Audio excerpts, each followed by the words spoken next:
Hello दोस्तों, good morning. I hope कि आप सभी लोग बहुत ही अच्छे होंगे और खूब पढ़ाई कर रहे होंगे।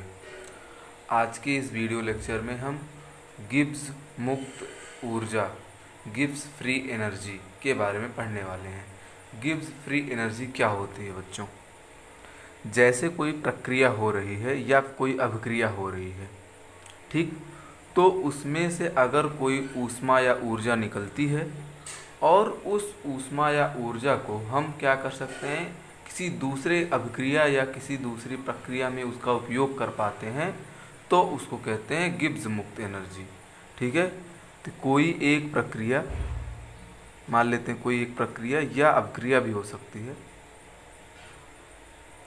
ये क्या हो रही है, ठीक है, और इससे निकली ऊर्जा या ऊष्मा, और इस ऊष्मा को मान लेते हैं ये पहली वाली फर्स्ट प्रक्रिया है, तो हम दूसरी प्रक्रिया, कोई दूसरी प्रक्रिया या ऊष्मा, सॉरी अभिक्रिया या प्रक्रिया को क्या करा पा रहे हैं, ये कोई दूसरी प्रक्रिया सेकंड, ठीक है, इसके होने की वजह से ऊर्जा मिल रही है, उस ऊर्जा से ये वाली प्रक्रिया अगर संपन्न हो रही है तो इस ऊष्मा को क्या कहते हैं, गिब्स मुक्त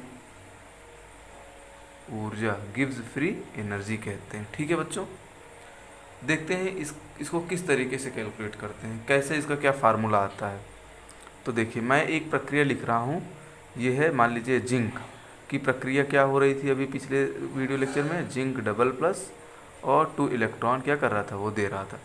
इस प्रक्रिया को देखकर हमें क्या जानकारी मिल रही है, बेसिकली इस प्रक्रिया को देखकर ये पता चल रहा है कि जब जिंक का एक मोल क्या होता है, जब जिंक का एक मोल ऑक्सीकृत होता है जिंक डबल प्लस में, तो इस प्रक्रिया में 2 मोल क्या हो रहे हैं, इलेक्ट्रॉन निकलते हैं। ठीक है, और आपको पता है एक मोल, इसको ऐसे भी लिख सकते हैं, एक मोल का मतलब होता है 6.02 तो गुणे 10⁻23। किसी भी मोल में इतने कण या इतने अवयवी कण उपस्थित होते हैं। जैसे अगर एक मोल परमाणु की बात करें तो इतने 6.022 गुणे 10⁻23 परमाणु, अणु की बात करें तो अणु, या फिर कुछ भी बात करें तो उसमें उतने कण होंगे।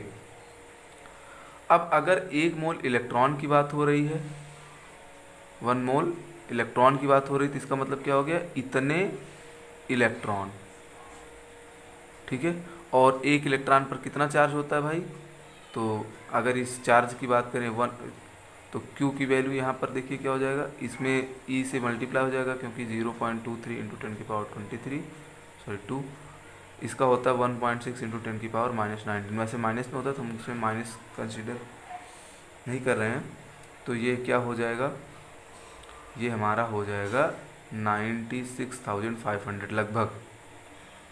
ठीक है, क्यू चार्ज हमारा हो गया, इसको कूलाम। इतनी बड़ी वैल्यू को कहने के बजाय हम इसको कहेंगे Q बराबर 1 फैराड, एक छोटी वैल्यू है। ठीक, इसमें एक बड़ी संख्या आएगी। ठीक है, ये तो एक मोल इलेक्ट्रॉन के लिए। अगर मोलों की संख्या कितनी हो, n मोल हो अगर, तो हो जाएगा Q जो हमारा हो जाएगा वो हो जाएगा n इंटू एफ, n से मल्टीप्लाई हो जाएगा।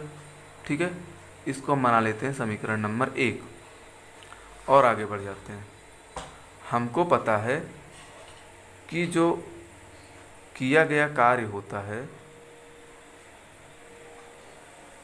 वो क्या होता है, W क्या होता है, Q इंटू V, यही होता है, आवेश गुणे विभवांतर। लेकिन हम यहाँ पर किसकी बात कर रहे हैं, सेल की बात कर रहे हैं। सेल की जब बात होगी तो क्या होगा, सेल की जब बात होगी तो W की जगह पे Q into E into cell कर देंगे। ये क्या है, E सेल क्या है, विभवांतर, सेल का विभवांतर है। ठीक है, कोई दिक्कत नहीं है। आगे बढ़ते हैं। अगर हमको ये भी पता है कि जो किया गया कार्य होता है किसी दूसरी वस्तु, वो क्या होता है, वो उसमें किया गया कार्य ऊर्जा के बराबर होता है।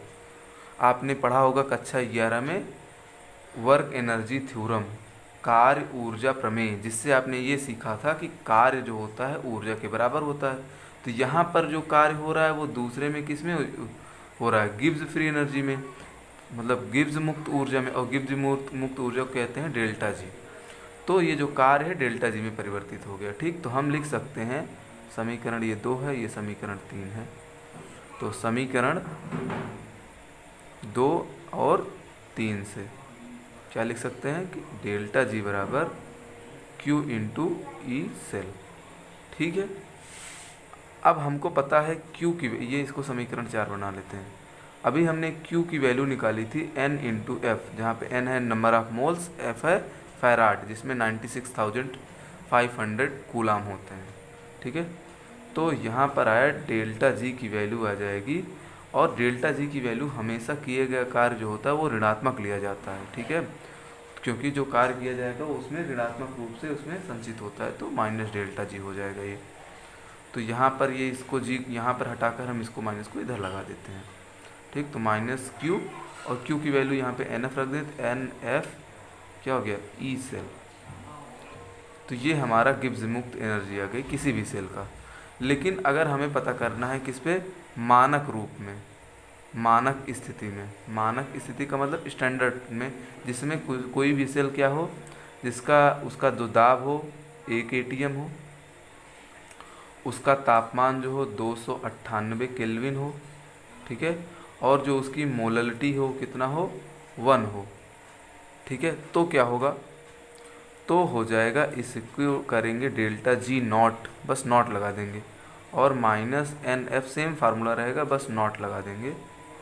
ठीक है, तो किसी भी जो है स्टैंडर्ड सिचुएशन में, मतलब जब ये सिचुएशन होगी तो उसको डेल्टा जी नॉट से रिप्रेजेंट करेंगे, और वहाँ पर उस सेल का जो विभव रखेंगे वो स्टैंडर्ड रखेंगे, मानक रखेंगे।